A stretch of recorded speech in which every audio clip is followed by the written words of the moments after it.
Hello, Famous and Gravy listeners. Michael Osborne here. Before we begin today's episode, I want to tell you about a podcast called Seen Out Loud. Right now, there is a national movement underway to reimagine the child welfare system. But changing the child welfare system is going to require a new approach built on open-mindedness, curiosity, and compassion. Seen Out Loud brings listeners stories and conversations that recognize child welfare transformation starts by seeing families for who they truly are. It's a powerful show. So please subscribe and follow Seen Out Loud on Apple Podcasts, Spotify, or wherever you get your podcasts. Welcome to Famous and Gravy, a podcast about quality of life as we see it, one dead celebrity at a time. You can also play our mobile quiz app at deadoraliveapp.com. This person died in 2017 at age 97. He graduated in 1937 from Hollywood High School, where he briefly dated the future film actress Lana Turner. Okay. Hollywood High School? Yeah, Hollywood High School. Don Rickles. Not Don Rickles. Great guess, though. He was a decorated veteran of World War II. He was wounded by sniper fire on Cebu Island in the Philippines, leaving him with shrapnel in his left foot. Oh. Really? Uh-oh? Fucking Bob Dole. Not Bob Dole, but not a bad guess. The full measure of his celebrity was not realized until 1981, when he was approached by a television producer.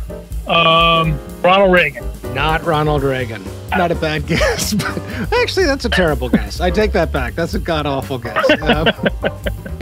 He had an even-handed approach of hearing cases in which mere pocket change was at stake, but let millions of viewers know that no matter how seemingly insignificant their legal disputes, they too were entitled to their day in court. Gosh, what is his name? I'm going to kick myself when you tell me. Yeah, that's Judge Wapner. Definitely Wapner. Today's dead celebrity is Judge Joseph Wapner. What you are witnessing is real. The participants are not actors. They are actual litigants with a case pending in a California municipal court. Both parties have agreed to dismiss their court cases and have their disputes settled here in our forum, the People's Court. I told you can shake your head all you want to. Just telling you wrong. Did you go to law school?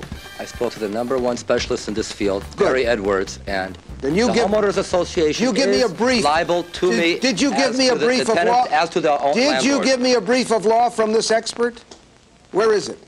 I don't have to give you a brief. You I'm don't just telling have you what to. the law is. Then, okay. I know Then that. you know the law better than I do. No, I Well, don't. God but bless I checked you. on this. Forget it. The Homeowners Forget Association. it. Listen, I'm here on principle, Your Honor. I want you to know Judgment something. for the defendant. Fine. Thank you, Your Honor.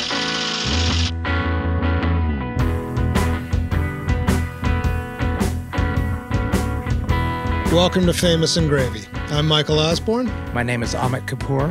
and on this show, we choose a celebrity who died in the last 10 years and review their quality of life. We go through a series of categories to figure out the things in life that we would actually desire, and ultimately answer a big question: would I want that life? Today, Joseph A. Wapner died 2017, age 97. Category 1, grading the first line of their obituary. Judging the first line of his obituary. Judging the first line of their obituary. Joseph A. Wapner, a California judge who became a widely recognized symbol of tough but fair-minded American jurisprudence during the 12 years he sat on the bench of the syndicated television show The People's Court, died on Sunday at his home in Los Angeles. He was 97. I think they nailed the landing. I think so, too. Kind of great. Yeah, I'm picturing like an Olympian coming off the pommel horse and just sticking it. So, okay, what do you love in particular? I think it was long, but encompassing of the career, as well as had some opinion on the impact of his career. It was long, yeah. By long, I'm not just complimenting the fact that, yay, you wrote a long obituary, but Right. they didn't just say Judge of the People's Court died. they threw in and added more to bookend the career as well as put some cultural symbolism in there. They even use the word symbol, a widely recognized symbol of tough but fair-minded American jurisprudence. That's a pretty great phrase, and I think it's true to him. I think so too. Let's play some vocabulary. Jurisprudence. Yeah, I like that word. It's got stature. It's got connotations in the atmosphere of like the weight of the law behind it, and law as an institution. Yeah, law is a final word, but also law is tactful. Right? It's the prudent thing to do. Jurisprudence? Right? Yeah. It's not righteousness, it's rightfulness. I'm actually not 100% sure what the word jurisprudence means. Which high school English teacher is all it means is a legal system. Perfect. Yeah. So that's open to our connotations. Anyway, it's a good word. Yeah. 12 years he sat on the bench of the syndicated television show. I like that they got the word syndicated in there. Tough but fair-minded? Where do you feel on that? Well, okay, so I actually had zero relationship with Judge Wapner. Get off your horse. Dude, it's not a high-minded thing. I never watched People's Court growing up. Like, I've watched plenty of Judge Judy. I know it was on TV when I was a little kid, but I didn't watch it. So the Rain Man reference, that was about it? The Rain Man reference was my first cultural touch point with Judge Wapner. That's it. Oh, boy. That's it. You blew it. You don't get to see your program. It's finished. 1 minute to Wapner. 1 minute to Wapner. 1 minute to Wapner. 1 minute to Wapner. I had you in there, Ray. You were in there. Defendants, plaintiffs, you had it all. They are in there making legal history, Ray. Legal history. This is ridiculous. I don't like this revisionist history of your childhood. We were born less than 12 months apart. There's no way. There was a choice of what to watch on television, and I wasn't watching People's Court with Judge Wapner before. Okay. But you have in the last few weeks? Oh, yeah. So, I've had to fill in some gaps here because, as I said, I am familiar with modern iterations of the same idea. So part of me was interested to go back to the original small claims justice on TV thing and see, what does it look like? And with no other context, I have no problem signing off on the tough but fair-minded language. That feels right. Yeah, I don't take issue with it. I would say this, Judge Judy and some of the other ones I've seen are nastier. He's a coach tough. He's a strict teacher tough. I'm going to teach you a lesson, but I'm not going to whip you. Yeah, it's not about berating you. So I think it's the right word. I think you put it well. Okay, well, let's grade this thing. What do you got? I'm going to go 10. I don't see anything missing. It is a little long. To read this thing in one breath, I was exhausted by the end of it. And you were a little caught up by jurisprudence. Yeah, exactly. Which is a small gripe. There's something else that I've been thinking about a lot. I think I mentioned this on a previous episode. This is also not a really hard one in a way. I think there's a choice for the author to say, how big do I want to go? And they decided to go big. There's a world in which they go a lot smaller. And I think I would have been okay with that too. I don't know what necessarily needs to be said here. I think there's a world that they could have gone longer and talked about ushering in courtroom TV drama. Yeah. Which existed a little bit before him in traffic court on TV. Divorce court. Divorce court, maybe. Yeah. But there was nothing prior to Wapner that developed this obsession with TV courtroom reality dramas. I think I'm going to go 10 too. I think this is a 10. I think it's a perfect obituary, and maybe there's areas to quibble with, but overall, this really gets it. So I don't think there's a whole lot to be said here. Good. I'm proud of you. You reached inside of your soul and said, I'm not going to be contrarian. I'm not going to argue for argument's sake. I feel in my heart that they did a good job. Okay. Category 2, 5 things I love about you. Here, Amit and I work together to get 5 things that we love about this person, 5 reasons we want to have them basically on the show. Do you want to start? You want me to start? I'm easy on this. I want you to start because I'll be honest, a couple of them were stripped from me in the opening quiz. Oh, interesting. Okay. I'm going to lead off with this. I think it's an interesting job. So I'm going to contrast that with something that was said in the Ruth Bader Ginsburg episode. Towards the end of that conversation, you were like, I don't like the job. And I agree with that. To be a Supreme Court justice and to be shaping policies and have the final say on what constitutes justice and what is allowed in the law and what's not, I don't like that. That's too much pressure. It's too much weight. It's too much power for me. But this level of jurisprudence, I think is actually great. It's a lot of little windows into the whole spectrum of American society. He's got all these interesting stories that would just make for great cocktail chatter.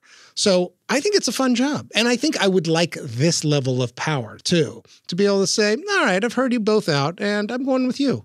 I think it'd be fun. And the max settlement, I think, during the peak of his career was, what, $1,500? Yeah, he did, and this needs to be said, there was a whole career before he wound up on the People's Court. He was the Superior Court Justice of California after serving in a law firm, and then I think about 20 years in the judicial system. Where he is deciding on some really big cases. And he was a man of great reputation, right? He's not some, Better Call Saul hack or something. Yeah, he got his law degree from USC, practiced law for at least 30 years before he got the call up to the People's Court. Right. This whole move to TV was post-retirement from that career. Yes. So, this was an add-on in the fourth quarter of his life. So that's what I got for number one. My number two will be a little bit of a piggyback. Okay. It's that he edged his way into fulfilling his childhood dream. Yes. Which is exactly what you said. He became the TV court judge after he retired, but he attended Hollywood High School, which I want to talk more about later. He transferred to it because he really wanted to be an actor. Yeah. But the theater director at Hollywood High School said, you have no talent. Yeah. And so he hangs his head down. He goes to USC, fights in World War II, gets a law degree, works as a lawyer and a judge for 30 plus years, and then bam, retires, and he's kind of somewhat of an actor. Absolutely. That's a great one. To the extent that you and I kind of agree that being famous doesn't look like a whole lot of fun, if I was going to be famous, I'd love for that to start at 65. It's almost like a bucket list thing. You know what I always wanted to do? Is be an actor. And he gets it. Yes. That's great. All right, should I take number three? Yes. All right. At least in his autobiography, he has a habit of bringing up his war record in unexpected moments. And it's kind of great. It reminds me a little bit of Walter from Big Lebowski. Lady, I got buddies who died face down in the muck so that you and I can enjoy this family restaurant. All right, I'm out. The beginning of his book, I actually brought this here. He starts it off by telling the story about this woman who's in a parking lot, and there was some sort of curb thing that had been built that she trips on, and she said that thing should not be there. She twists an ankle. This is like in a hotel parking lot, and so she sues the hotel. The hotel had offered a settlement, and she's saying, I don't want the settlement, and Judge Wapner is trying to talk her into the settlement, and I'm going to just read this here. Miss Swanson was aghast. She sat up straight in the chair in front of me and said, how can you even suggest such a thing? And then she leapt to her feet, forgetting her limp for a moment, virtually shrieked at me, you can't feel my pain.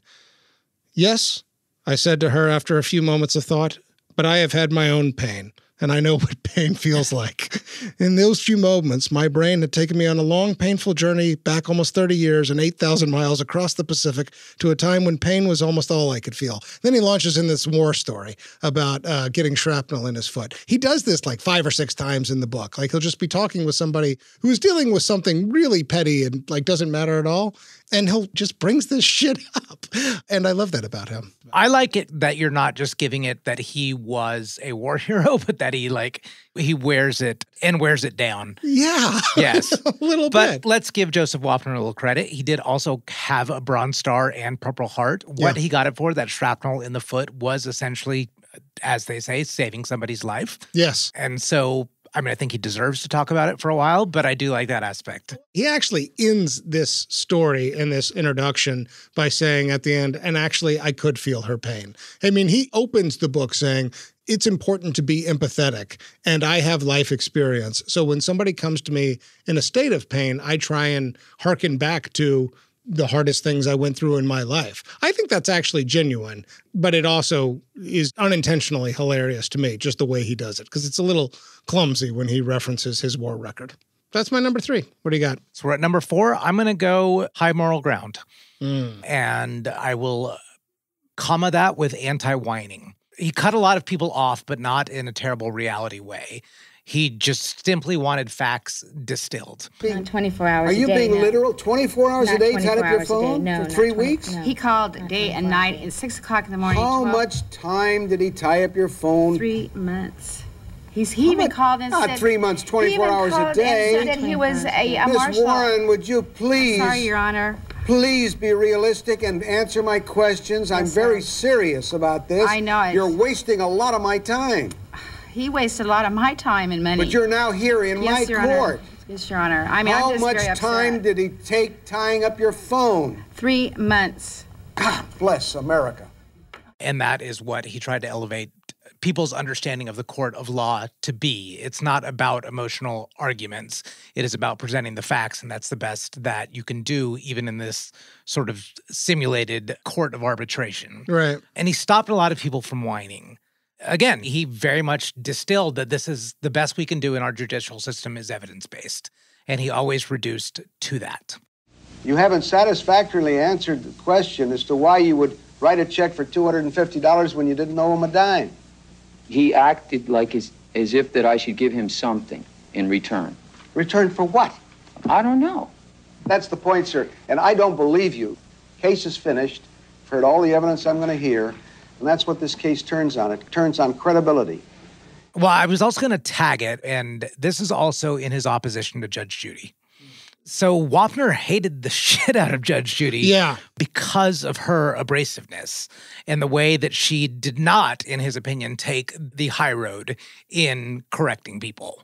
She was more of a disciplinarian, saying, you bad person for doing this, we're awarding them X $100 because of your bad deeds and your misdeeds. Yeah. He was more saying, based on the evidence and based on what I understand, this is the court of law. Over and over again, when both as I read through his book, as I listen through some of the interviews he did after the show, I think he has an attitude of if we are going to put the law on some version of reality TV, it's got to be done in a certain way. He understands a kind of responsibility that I think that's why he hates Judge Judy, is that he sees this as, oh, I get it, this is better television, but it also communicates the wrong message about what law actually represents and what's important, what these values are. So I don't think it's personal, because I think he's got an educational mission. I think he's very clear about that. He sees like, I am doing something good for society in terms of helping make the law experience more transparent. Well, they tried to sell it originally to the networks. The networks wanted to have an actor play it and do a comedy show out of it. And to Ralph Edwards' credit and Stu Billett, they decided to do it the right way. And that's how I got involved.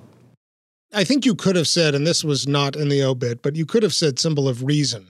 And maybe that's implied in American jurisprudence, but I think that more than anything, like what he cares about is not the emotionality of a thing, but what is knowable and what's not. Symbol of reason. I like that. I'm going to change it instead of saying high moral ground. I, however, do not want to lose the Judge Judy thing because that he you saw really came her. to talk about Judge Judy, didn't you? No, I just loved it. I loved that he didn't like her. It's exactly that. He did not see her as a symbol of reason. Yeah. And the things that he said about her, I found both entertaining and unexpected. I just thought that they would be an allegiance of TV court judges. He said that she's not portraying a judge as I view a judge should act. She's discourteous and she's abrasive. She's not slightly insulting. She's insulting in capital letters. She does things I don't think a judge should do. She tells people to shut up. She's rude. She's arrogant. She demeans people. Incredible. I kind of want you to take number 5. I've got something, but if you've got a 5th here, then maybe you take it. Okay, I'll take it. He's so California. Oh, interesting. I always like the sense of place. I think we talked about this a lot with Larry McMurtry of being so Texas. Yeah. This man was so California. How do you see that? I expand on your... essentially, his entire life was in the LA Metroplex. Yeah. Born, studied, career, retirement, death, all within the area. Yeah. He attended Hollywood High School, attended USC, practiced the law in LA and in the Superior Court of LA, and then became a TV judge in LA in a studio. Everything is California with him. Yeah, it's only in LA. Well, it's really Southern California. And it's only in LA that like you can go to Hollywood High School and say that you can't be an actor and say, fine, I'm going to go have a law career for 30 plus years and return to, aha, I'm an actor. Yeah. And so it's a California story. Yeah, I agree with that. I like that. And may I talk more about my Hollywood High School rabbit hole? Please. So I just wanted to dig up the other alumni of Hollywood High School. Oh, I'm so glad you did this. Did you do this? No. Okay, so we know Lana Turner, 1936, Judge Wapner, 1937. Also in Judge Wapner's class, Mickey Rooney, wow. 1937. Dead or alive? If only there were an app that we could play this game on. Oh, you mean deadoraliveapp.com? Deadoraliveapp.com, best played on a mobile device. So that was chronological alphabetically. Carol Burnett, class of 1951. Still with us. Yes. Lawrence Fishburne, class of 1980. Judy Garland, class of 1938. Ricky Nelson, class of 1957. Sarah Jessica Parker, class of 1983. John Ritter, class of 1966. Iona Skye, class of 1986. Wow. All Hollywood High alum. So let's recap. So first interesting job, you had... Number 2, shoehorned in his childhood dream. Number 3, shoehorned in his war record. Number 4, we had... Mine was High Moral Ground. You changed it to... Symbol of Reason. Also did not care for Judge Judy. Yes. And then 5 was... California Man. California Man. Okay. Shall we move on? Yes. All right. Category 3. Malkovich. This category is named after the movie Being John Malkovich, in which people take a little water slide into John Malkovich's mind, and they can have a front row seat to his experiences. I want you to go first, because I'm a little worried about overlap here. Okay. In Judge Wapner's biography, View from the Bench, he talks about the story that wound up in the Guinness Book of World Records. Do you know this one? No, I don't. Okay. He is very, very, very big on settling out of court. He sort of thinks that court should always be a last resort, and he's sort of impassioned about it in the chapter he speaks on this.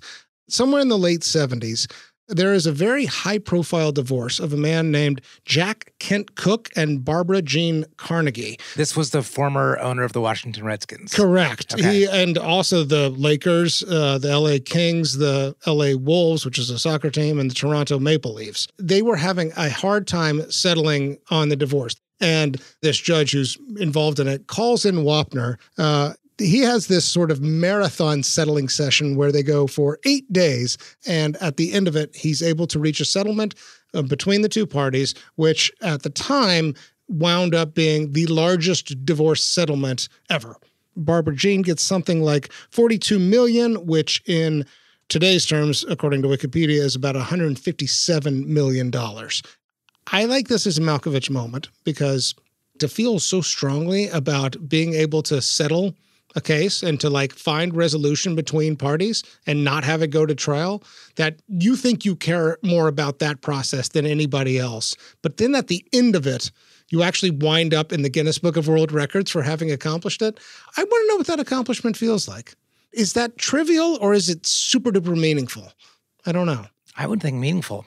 I think if you can settle that out of court, you've got to think, can I negotiate peace treaties? That's a really interesting comment in a way, because I do feel like he's got that kind of confidence in his ability to get people in the middle of disagreements to move closer together. I mean, I think he sees himself as sort of a uniter, you know? I mean, he's obviously dealing every day with people who the very nature of his work is adversarial. But I feel like what he sees as his mission in life is to remove points of disagreement.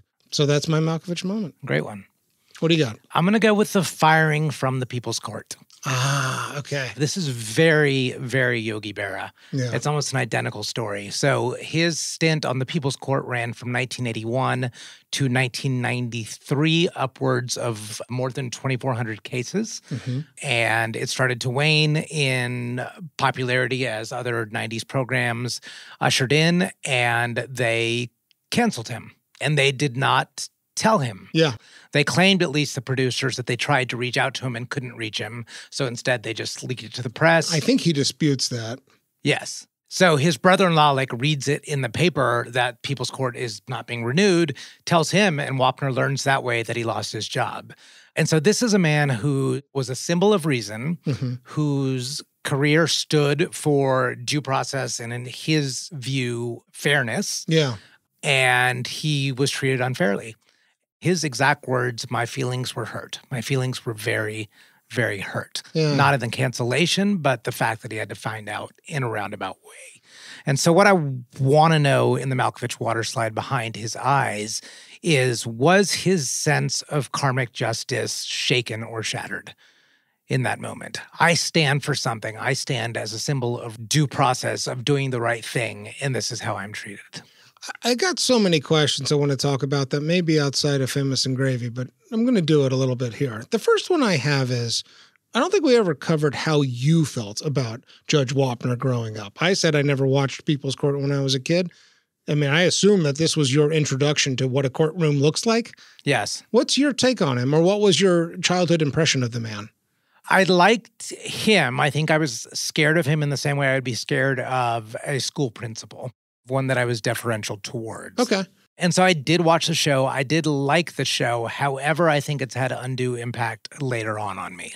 Elaborate on that, because that was kind of my second question. I spent some of the last week rewatching episodes. I think I told you this morning on the phone. I was like, sorry, I slept in. I was up late last night watching Wapner. Yeah. And this is what I didn't like about the show is what it did for me as a child was make me think that half the world are liars. Because every case, whether it's about a slice of pizza or a bicycle or a lawnmower, they were so contentious about this side is a liar and I'm telling the truth and on the other side is a lie. And everyone stood their ground so firmly. And I remember having this thought that so much of the world's problems could be solved if people just didn't lie. Because I think this ties into your Malkovich question in an interesting way. The interviews I watched with him, the interviewers were kind of pushing on this, like, was the People's Court a good thing for society kind of question. I consulted with the chairman of the ethics committee of the state bar, asked him if there would be anything unethical about doing this. And they both assured me it was fine. There's a funny kind of true crime element. What makes it interesting is like, is this person lying or not? And so you cannot help but watch something like People's Court or Judge Judy or any of them and size people up, you know, and make judgments in your mind and play the role of judge in a vicarious way. I'm not sure that's a healthy thing. I am a hard no on whether it's a positive thing or not. But that's not where Wapner landed. Wapner landed, and I am educating America on what law and the legal system is all about and how great it is, even though it's imperfect. And I think this is the question you're raising with your Malkovich moment. I don't think he saw a conflict in turning that into some form of entertainment on a syndicated television show. However, the moment he is unceremoniously not renewed or canceled, does he question that line of thinking? Is that what you're getting at? Yes, exactly. Yeah. That what he believed he was doing was showing the country or the world how the court system works. Yeah. What he was actually doing was hosting an entertainment show, which he was unceremoniously dismissed for. Right. What I'm also adding to that, or what you're adding to that, is that I think it was bad for us, and I think it was bad for me. Yeah. Of forming this impression that half the people are lying. It was just this idea of a dissolution of meaningful relationship over petty things. It's funny because it looks so like sort of quaint and innocuous now, but I agree. Maybe it's an indictment of reality television overall, but I agree with you, Amit. It doesn't look harmful, and it is. And I think we need to stew on it as we build up to the regrets category. I agree. But no question, there's also this butterfly effect that we need to contemplate about all the things that followed that in terms of televised court, right? OJ happened 2 years after Wapner left the People's Court. I think you put your finger on an interesting moment that actually highlights some of the stuff I'm hoping we can talk about. Okay. So, all right, let's go on. Category 4, love and marriage. How many marriages? Also, how many kids? And is there anything public about these relationships? I'll take this. One marriage to Mildred. She went by Mickey, though. Yeah, but her name's Mildred. I love the name Mickey. I think that's adorable. I love for the a name woman. Mildred, but yeah, they're both good. 71 years they are married. Looks like old-timey love. I wrote down old-timey love. How is that? He definitely like pays her tribute in his book and brings her up in a sort of loving way, but it's not effusive. This isn't Marty and Ruth. It looks like a more, I don't know. Banana splits and doo-wop dances. Yeah. For a marriage that lasted 71 years, I kind of wanted to hear a little bit more about it and had a hard time finding data. I couldn't find much either on the actual marriage. Yeah. So Joe was 27 when they got married, 3 kids, 2 sons who both went into law, and his father was in law too. So he did have a daughter who died when the daughter was age 56. This was just a couple years before Wapner died. Yeah, she died in 2015. Correct. And he had 4 grandkids, 1 great-grandkid. I wrote, overall, very nice, very boring. I'm not sure there's a whole lot to be known here or said. Okay. Should we move on? Yes. Category 5, net worth. I found $15 million. I mean, you're on the People's Court for 13 years. It's syndicated. That's it. He had a couple of endorsements afterwards. There was the Animal Court. Mm-hmm. That's royalty money, I think. Yeah, maybe. What do you think his net worth would have been in 1980 before he does People's Court? If he was strictly a lawyer and then a judge, yeah. I mean, it seems like middle to upper middle class income. Part of the country club is sort of the vibe I get. His net worth, had he still lived to 97, would be $1 million. I suspect that's right. I don't know. I didn't have a major reaction to this. Yeah, I don't have an additional strong reaction, positive or negative, to it. Yeah. I'm saying good for you, Joseph. If you were able to get that extra $14 million of value by going in this route of being a TV judge, we're in the middle of this discussion of whether it was harmful or not. Yeah. So I'm not sure quite yet about that, but at least good for you. Did you also see Animal Court? The Animal Court is now in session. How do you do? Objection is overruled. No. I don't want to hear from either you or the duck anymore. Yeah, I just briefly watched clips of it. Were you aware of it before getting ready for this? Vaguely. I bring it up because I wonder what the compensation for Animals Court looked like. So Animals Court was on the Animal Planet channel for about 2 years, and it was the same thing as People's Court, except every case involved a animal. Exactly. Like somebody had hurt somebody else's pet. Yeah. Some pet had chewed up wires or something. So all I did was watch a super clip of this thing, and it looked ridiculous. It does look ridiculous. It looked a little demeaning, honestly. For him? Yeah, I think so. I mean, one of the things we're kind of touching upon along the way is like, by participating in a presentation of justice that really does get turned into entertainment, did he cheapen the institution? I think Exhibit A for me is Animals Court, which is like ridiculous. I agree with you. Maybe there was some money there too, which eventually led to $50 million. But did he need it that much more? If he died with $15 million in the bank, I don't think the extra 1 or 2 that may have come from a couple of years of Animal Planet made a difference in his life. Yeah, I agree. I'm saying bad move, Judge. I agree with that. I actually have this in regrets. All right. Category 6, Simpsons, Saturday Night Live, or Hall of Fame. This category is a measure of how famous a person is. We include both guest appearances on SNL or The Simpsons, as well as impersonations.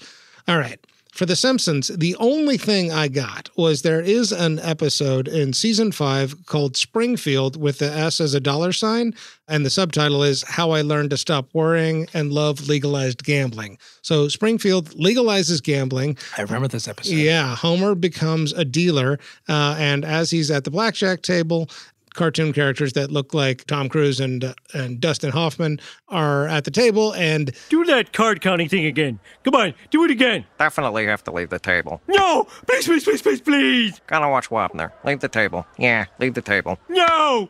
And then you remember Rain Man has that kind of flip out where he's like hitting his hand against his head and going, he and Homer both start doing that. It's actually a funny little 30-second clip. Okay. That's it for The Simpsons. SNL, there's actually kind of a lot here. So Phil Hartman impersonated him on a skit modeled after People's Court. There's also, and I couldn't find the video for this, but an impersonation with Joe Piscopo. This is in the Eddie Murphy years. Eddie Murphy was playing Velvet Jones, if you remember that character. I do. Yeah, Velvet Jones. He was asked, by the way, to appear and never did. That I saw. And he said his kids were pissed at him that he never did. This is a regret. Yeah, he declined, and his kids and his wife were like, you should have gone on Saturday Night Live. Yeah, you're going to do fucking Animal Court later. That's right. And where you're declining Saturday Night Live. Somehow he's too good for it. And he thought there was something cheapening about it, which I didn't totally get. He does have a Hollywood Walk of Fame, which he got in 2009.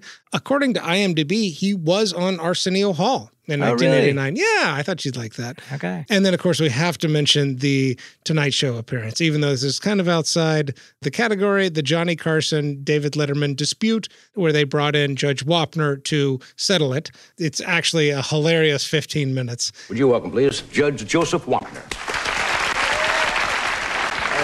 Gentlemen, since this is an arbitration, I'm going to have to ask you to be sworn. You and each of you do solemnly swear the testimony you are about to give in these proceedings shall be the truth, the whole truth, and nothing but the truth to help you God. More or less, sir. Yes. Yes, sir. There better be more. Yes, sir. All right. Do I begin, Judge? What happens here? You wait for me, Mr. Letterman. Oh, yeah. We'll show notes it. We'll show notes it, but this is also the very first time, at least according to Wapner, that anybody was allowed to sit in Johnny Carson's seat during a skit. Really? Yeah. But this skit is definitely worth a watch. Okay. Overall, pretty famous, although I do think name recognition has dropped off a cliff for the younger folks. I think if you're over 40, you know who Judge Wapner is. If you're under, I really wonder. Something that we should just all be a little ashamed of. The Washington Post poll conducted in 1989 asked people to name any of the 9 justices on the Supreme Court. Oh, no. And 2/3 of their survey population could not name a single one.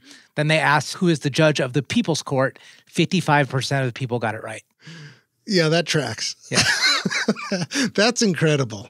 So, I don't know. He falls into the Mean Gene category of fame here. Robin Leach in that era, too. Yeah, totally. There's that, like, next level 80s fame, and then all but disappears. Yeah, this whole thing smells of Robin Leach. Yeah. Of our very first episode. I agree with that, actually. I think there's some real similarities. All right.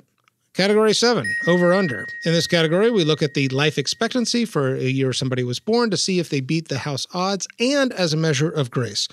Life expectancy for men in the U.S. in 1919 was 55.3. He lived to 97, so over by about 42 years. Incredible. Incredible. With shrapnel in his foot. With shrapnel.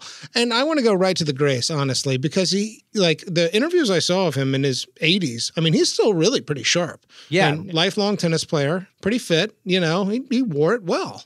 He did. He's very graceful. He looked good. He was very articulate all throughout everything I saw. Yeah. He maintained a handsomeness, I would even say. I agree. Well into it. Yeah. And certainly an authority and like a presence. Like, I mean, he's very like, I don't know, there, you know? So did we get any secrets? Like, what's the secret to longevity from Joseph A. Wapner? That's a good question. I couldn't find any. He's pretty emphatic about exercise. Yes. And I like that about him, actually. Tennis comes up quite a bit. Anyway, high marks for Grace. All right, let's take a break. Michael, I want to talk to you about a void in my life. This is very famous in gravy. What's missing? It's in my liquor cabinet, Michael. I have lots of great whiskeys, things that I stand behind, very flavorful ones. Yeah. I don't have that in gin. I have good gins. Yeah. I have nice labels, but they all sort of taste the same. There's not the, oh my God, gin. I have great news for you. You have great news for me. I have great news for you. Have you heard about Linden Leaf Gin? Linden Leaf products? I have not, but I think I know how to spell it. I'm pretty certain it's L-I-N-D-E-N. Correct. Linden Leaf is the first spirits company to handcraft their ultra-premium products at the molecular level. Let me say that again. At the molecular level. Fine-tuning flavors to create perfectly harmonious and exceptionally balanced spirits. So perhaps if I put this product in my liquor cabinet, I would have a flavorful aromatic gin that I can stand behind, earn credibility with all the guests and dignitaries that come to my apartment as I offer them a cocktail. You know who else you can serve? Famous and Gravy listeners. You want to tell them about this? Everyone can find Linden Leaf products at shoplindenleaf.com, but only Famous and Gravy listeners can receive 20% off their first order using promo code FAMOUS20. That's FAMOUS20. Wow. Yeah, that is a hell of a deal for an ultra premium product. That's incredible. Famous and Gravy listeners, you've got to try this. Linden Leaf 88 Gin, a perfectly balanced flavor experience crafted and tuned at the molecular level. Angela Lansbury. I'm going to say she's alive. Is she alive? Please tell me. The rules are simple. As of this recording, Angela Lansbury is still with us at 96 years old. Oh, thank God. Woo! Dead or alive? Pete Rose. Oh, Pete Rose is alive. I mean, he's probably dead to many people, but alive in terms of the clinical sense. In the clinical sense, he is 81 years old. Farrah Fawcett. Oh, Farrah Fawcett's alive. I mean, come on now. I'm afraid we lost her. Wait, no. Test your knowledge. deadoraliveapp.com.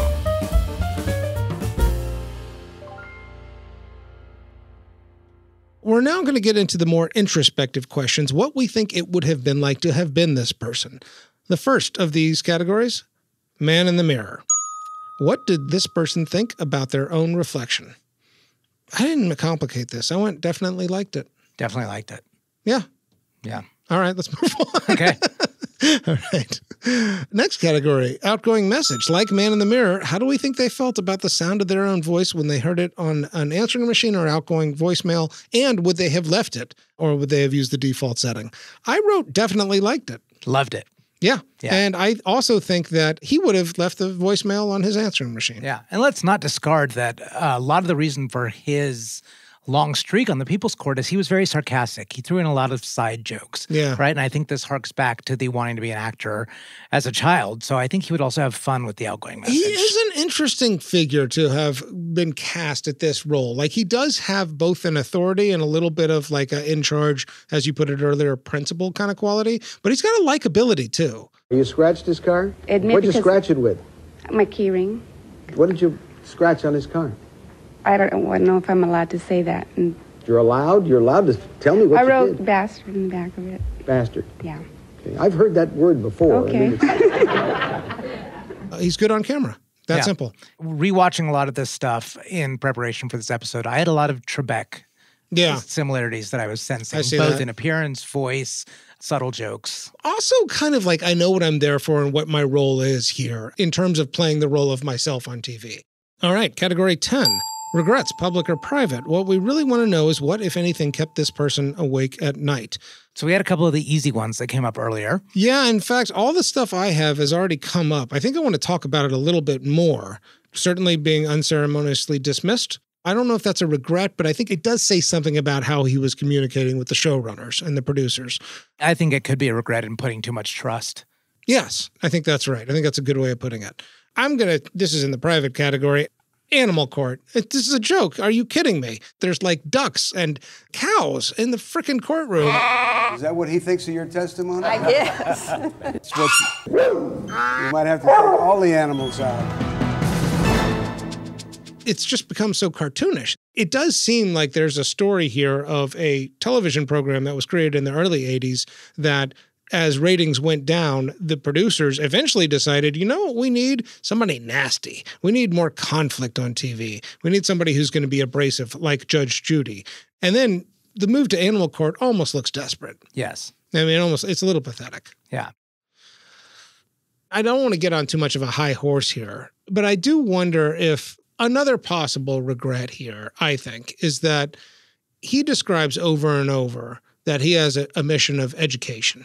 And I think that it's possible he failed in that endeavor. I'm not sure he ever saw that necessarily, but I think your point earlier that the story this is really telling is half the people out there are lying and people need a judge in a white robe to settle petty disputes and that actually most people are cheap and petty or something like that. And the third part that troubled me is that petty things can sever connections. Yes. I mean, one of the things he says in his book is that he talks about the neighborliness he felt during the Great Depression years and during the war years.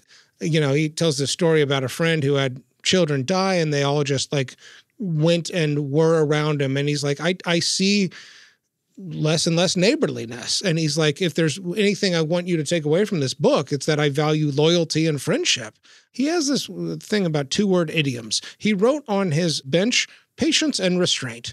And every time he got frustrated, he would look at a little note that said patience and restraint. And then at the end of his book, he tries to land the whole thing on this message of friendship and loyalty. But I think this is the paradox of him. Yeah, right. So he as a character yes. has the patience and restraint. He presented that way. He had an educational mission. The show as a whole conveyed the exact opposite. It started by saying, these are not actors. These are real people in real disputes, and this is being settled. And so people out there are forming this impression of a divided world, of love and friendship disconnected because people lie. Have you ever heard of this book, Amusing Ourselves to Death? Yes. Have you ever read it? No. I just finished it. I finally picked it up. And I can't do it justice in this conversation. But I mean, really the argument is that when you move from a world where most people are reading information, whether that's through newspapers or books or what have you, when you move from that into an electronic world, television, and now today, social media, the internet, screens, that what you are now doing is forcing institutions to go through a medium that is built around entertainment. And there is no way of preserving the sanctity of that institution once you do it. And I don't think Wapner, or any of us maybe, understood what he was up against. He may have had this mission of, I want to show America the morals and values and high-mindedness that we bring to disputes in a court of law.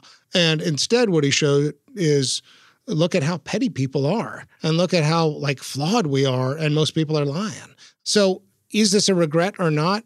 I have to believe that somewhere at 3 a.m, as he's thinking about how he lost the job and all that, that idea had to have crossed his mind because he's a smart guy. I have to think so too, especially living into 2017, post all these things that reality has done, reality meaning reality television, to our psyches and our views and divisive opinions on everything. I think he was just an engineer hired for Skynet.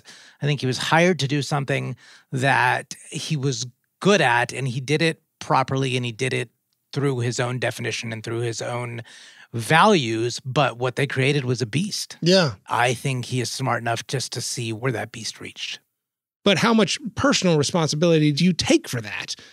You know what I mean? I think it's weighed in, but I don't think personal responsibility is part of it. He can't be responsible for knowing or having future binoculars. But then who is? Where this impact is. But then who is, right? If you're not somebody who has authority and respect, and 55% of Americans think you could be running, on the Supreme Court, he does have power. That's the thing. And I think he's striving to convey all this sort of moral high ground. And yet, at the end of the day, I'm not even sure it's possible. Your question of who is, though, I don't know. Is it the producers of the show? Is it these people that just created programming for entertainment's sake, but actually sampling from real lives and confusing the audience on what the difference between real and staged is? Yeah, I don't know. I think it is an important question. Let's move on. Okay. Category 11. Good dreams, bad dreams. This is not about personal perception, but does this person have a haunted look in the eye, something that suggests inner turmoil, inner demons, unresolved trauma? I went good.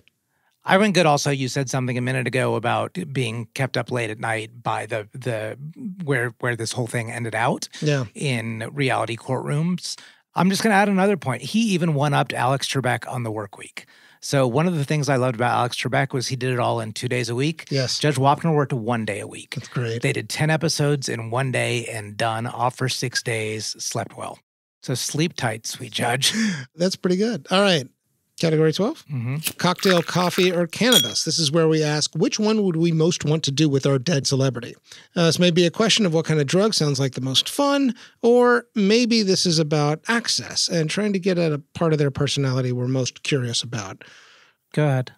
I went cocktail. I think a martini at the tennis club sounds nice. I think he's got great stories. Are both of you in all whites? Absolutely. The white socks, pulled up.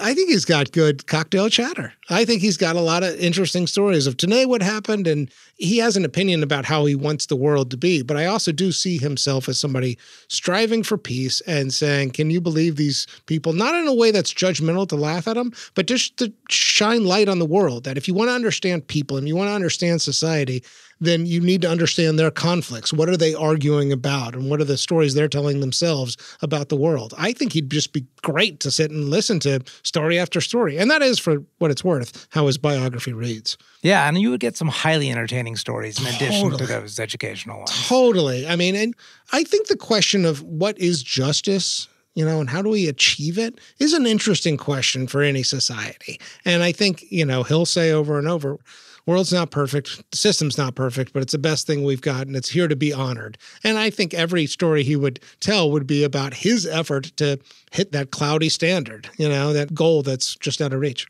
Yeah. I went coffee.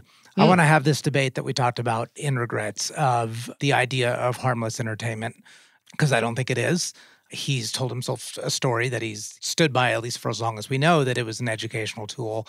And I don't want to have a combative debate, but I want to hear him out. And I want to tell him that this is, honestly, I think this programming amongst one of just very few in my childhood is one that led me to a belief in the world that was negative. Yeah. And I want to have that out with him. I do too, actually. So by the third martini, yeah, you can bring up the tough topics. Well, I mean, but I don't know that he would also have something to offer. He's inside of this problem. He's going to say, well, that's why every day I sat down and I had this note on my bench that said patience and restraint. And that's why when I wrote my biography, I talked about how I want to feel your pain. And I think that everybody is in a state of pain. I think he's got a lot of heart and a lot of compassion. And if you were to present him with the case that maybe reality TV and reality justice and courtroom justice is actually a bad thing for America and for the world, I think he would say, well, here's me trying to do my best part in it. I don't think you'd get a satisfying answer from that. I think you should still have the coffee with him. I don't mean to throw water on that. I'm not sure that he's got the answer we would want to that question, you know? Then maybe I just want to plant the seed. Yeah. Fair enough. So you want 2 coffees. You want a coffee on Sunday and then maybe talk to him on Thursday. Maybe so. If he's available. I mean, if Thursday is not the one work day. It's 97. He's got a lot of time. This is true. Well, we really need to get our timing. Like, where are we placing ourselves? Look, don't dig into the categories now, man. There's some creative liberties we're taking. All right. I think we're here. The Vanderbeek, named after James Vanderbeek, who famously said in Varsity Blues, I don't want your life. So why don't you start? Okay. You know, if you look at it in a superficial light, long marriage, lots of children, a little bit of tragedy in there, but that's going to happen if you live to age 97. An interesting job, well compensated, late in life fame, fulfilled the childhood dream, good stories and good storyteller. What's not to like? Maybe it's a little boring, but I don't know. What makes life interesting to me is stories and getting to know other people. You know, that's what makes life interesting, is finding out about other people's experiences. And this is a great way to do it. So all signs kind of point to, yeah, I'd take this life. And I guess if I was to sort of push myself a little bit more on that and say, is there anything missing here? There's something lacking here for me that I can't quite put my finger on. And until I can put my finger on it, I feel like the honest jurisprudence is to say yes. What about you? I really felt strongly last week rewatching these shows from 30 years ago and what I think they did to my psyche of just believing how much lying there is out there and how much division and combat and all there is amongst neighbors and friends. I really, really don't like what that message sent. But you said earlier, who is actually responsible for that? I don't know that Joseph Wapner is, because I do not think that we can place the burden of him being a fortune teller of where this is going to lead. It seems like the best decision you can make with the information available to you at the time.